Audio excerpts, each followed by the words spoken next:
Hi guys, this is Pooja and welcome back to my YouTube channel. I got a lot of questions around what do I do, how do I read, how do I manage my time, etc, etc. And this is second in the part of series of two Q&A videos. In the first one, I talked about some of the personal questions that everyone had, and this is going to be more about questions related to my reading schedule, how many books I have read, etc. If you are curious to know my answers to the first one, I'm going to link that video in the description box. Feel free to check that out. If not, let's just get into this video because we don't have much time and there are a lot of questions. Okay. Right off the bat, the first question that I'm going to address is how many books have I read so far? So Goodreads tell me that I've read around 350 books, which is a good number in itself. Some years have been better than others. I read like 100 books one year. This year or the last year, like in 2022, I read only like 12 books, which is fine.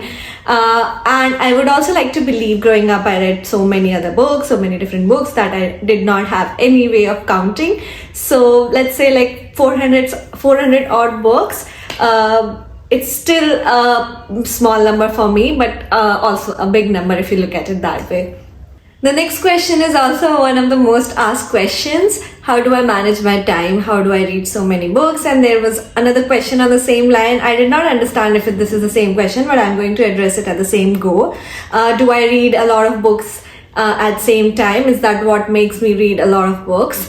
To answer that, it all depends on my mood and my space, how much I'm able to dedicate to reading. I always, I fake my personality as a reader at times, that I always carry a book with myself, even if I'm reading just one page. And I always like to believe that I am constantly reading, not in a slump. I don't put labels like this when I'm not feeling like it, and some days I would feel like it and read a lot of it. I set up some challenges when I'm feeling that I have the time but I'm not making an effort to read as much as I would like to. That helps, and as is with anything, it takes a lot of practice getting the hang of it and not be bored. I'll have an example for this. Imagine you want to get into running, and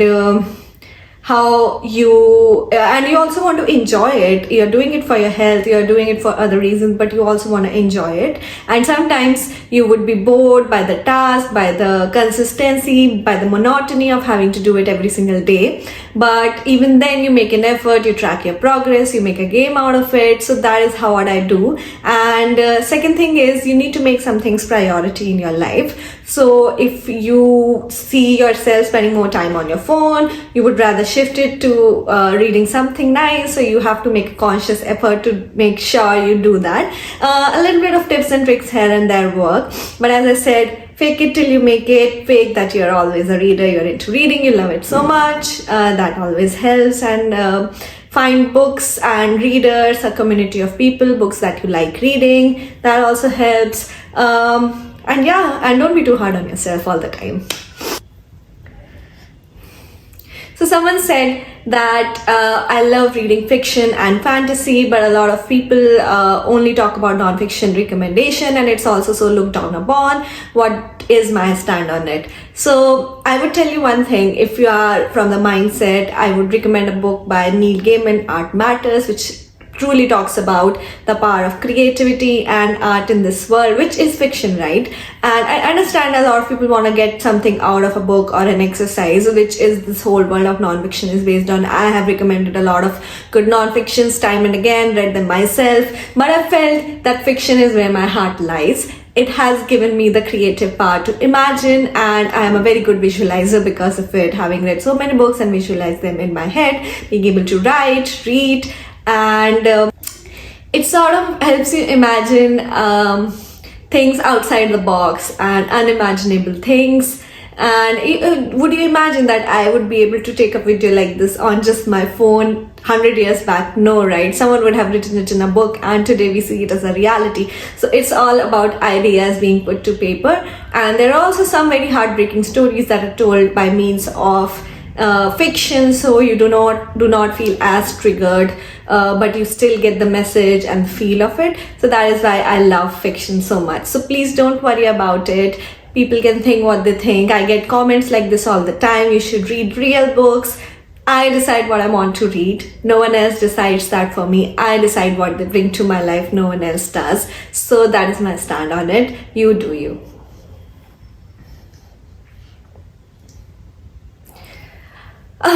Next question is, what is the most underrated genre? This is a genre close to my heart. I feel Indian literature is so underrated.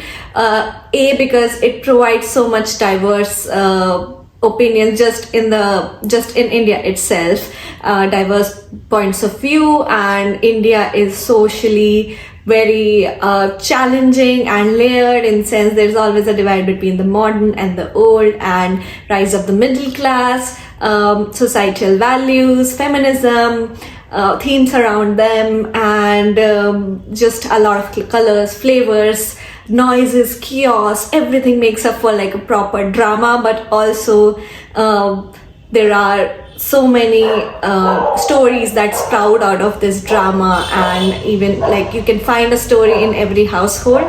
So I feel it is very underrated, and I would like to see more of it being represented in the international world, or in outside the box of just India.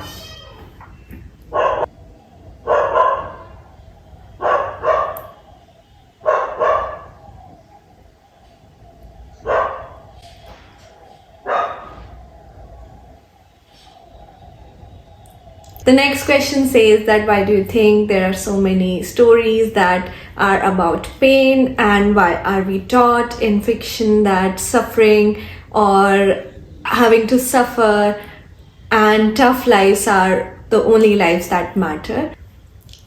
There was a period in my life when I was reading so many of these books.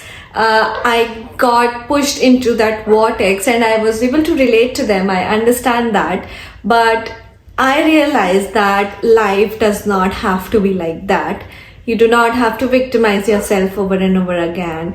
And it is not the tough lives that matter. Your goal in life is to make your life easy. It could mean anything for you.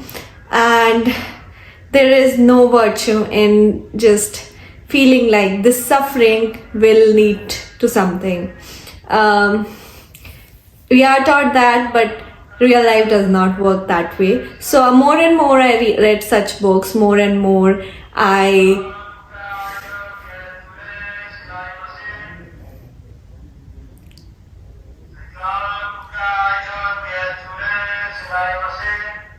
the more and more my story is different than a piece of literature, and it's good for entertainment. It's good to understand other people's point of view. It brings a perspective in your life, but it is different from real life. This question is my personal favorite. Someone has asked, how did your reading journey began? Would I like to share that? Of course I would like to share that.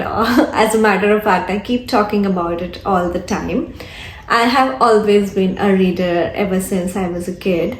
So my mom and dad would read newspaper every morning, as is the case with every Indian household, and they would have their morning tea, and I would sit near them and they would just hand me a piece of newspaper, and that's how I started reading. I was a very small kid, probably 4 or 5. That's like really early. I would say I was in like class 1st or 2nd. And that's how I started reading. And again, as a kid, I could not afford a lot of books, but my school library was very good and my librarian was very good.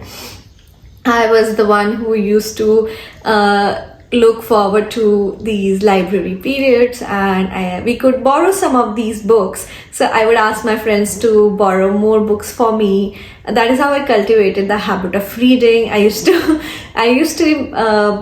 dream, or it was my aspiration to become a librarian one day, but that has no money, and it does have some money, but like I had other financial goals, so that was never gonna work out. Maybe this is how I am maybe fulfilling my dream of being close to books.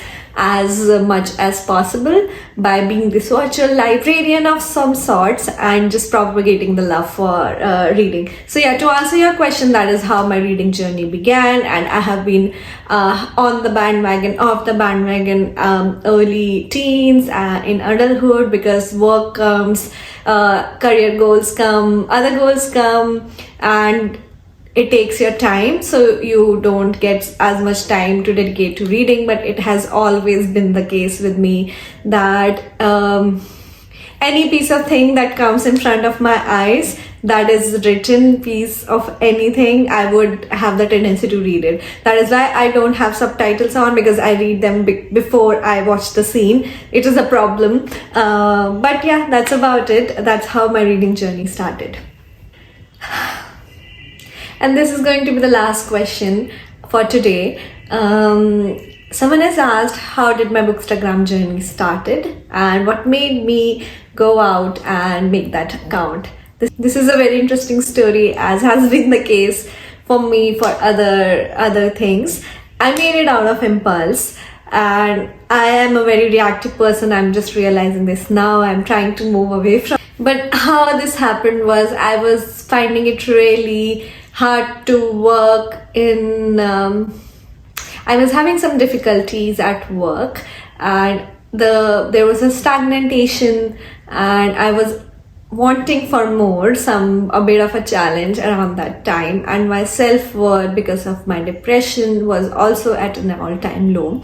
That is when I came across bookstagram accounts. Now when I started, there were a lot of international bookstagram accounts that came to my recommendation, and they were a bit daunting to me because they're very pretty, and where I live, it isn't that pretty. Do I need so many books, so many merds? That's how I lurked around for a few months. Then I came across other Indian bookstagram accounts, and they were not that fancy. They were just talking about the love for reading and writing, and they were reviewing books. So I just made that account on an impulse on a Sunday night. I remember I was alone in my apartment feeling like shit, and I'm like, might as well just do this. And I did that. I wrote my first post, and that's how the journey started. Ever since, this account has evolved to what it is today. I am making a YouTube video. That was 5 years back. I never gave up on it. I kind of found ways to make it more entertaining, quench my hunger for a challenge in life, creative outlet, everything you can say that, and a means to connect with fellow readers, and now with so many other people trying to tell my story. So that is how I started, and what once was just a small teeny tiny thought in my head has accumulated to this because I consistently worked on it. So I'm very, very grateful and very heartened by having come so far when I look back. But there's a long way to go, is how I believe, how I feel. It was just but an idea, but when you go all the way for it, you would be surprised how far you come. So that is it for today. I hope you guys liked listening to me blabber and answer these questions for you. Maybe we do more of these sessions. If you have questions, you can add in the description box, or I'm going to link my Instagram account.